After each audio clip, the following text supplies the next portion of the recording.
Multiply two integers. சொல்லுங்கள் என்ன பண்ணும்? லைன் நம்பர் எதை மாற்றணும்?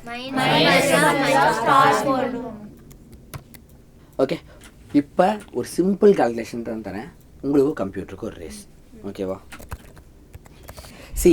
நான் உங்களுக்கு வேணே புரியணுங்கிறதுக்காக தான் அப்படி கொடுக்குறேன். இன்னும் பெரிய பெரிய 9, 8, 7 இந்த மாதிரி வச்சு கொடுப்போம். இது இன்னும் கொஞ்சம் கஷ்டமாக இருக்கும்.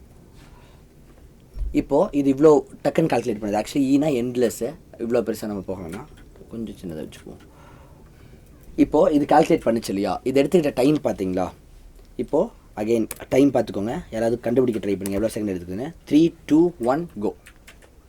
ஸோ லைக் மில்லி செகண்ட்ஸில் அது கால்குலேட் பண்ணிச்சு. ஆப்வியஸாக 0.00001 செகண்டில் கால்குலேட் பண்ணியிருக்கோம். ஆனால் இது பண்ண வேண்டிய வேலை எவ்வளோன்னு யோசிச்சு பாருங்கள். இது ரெண்டையும் மல்டிப்ளை பண்ணுறது சப்ட்ராக்ட் பண்ணுற மாதிரி ஈஸி கிடையாது, ஒரு ஆட் பண்ணுற மாதிரி ஈஸி கிடையாது. மல்டிப்ளிகேஷன் எப்படி பண்ணுவீங்கன்னு தெரியும்ல.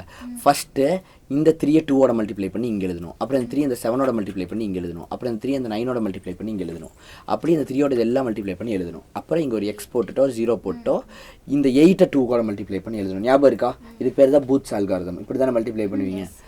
இந்த மாதிரி ஒவ்வொன்றா மல்டிப்ளை பண்ணி அப்போ எவ்வளோ போகும், இத்தனை டிஜிட்ஸுக்கு இத்தனை லைன்ஸ் வரும். அப்புறம் அது எல்லாத்தையும் ஆட் பண்ணி எழுதணும். திரும்பவும் சொல்கிறேன், அவ்வளோ பண்ணுறதுக்கு இது எடுத்துக்கிற டைம் இவ்வளவு தான். உங்களுக்கு வரக்கூடாதுன்னு நினச்சிங்கனாலும் அது எடுத்துக்கிற டைம் இவ்வளவு தான். ஓகே, லைக் இப்படிங்கிறதுக்குள்ளே அது அத்தனையும் பண்ணி முடிக்கும்.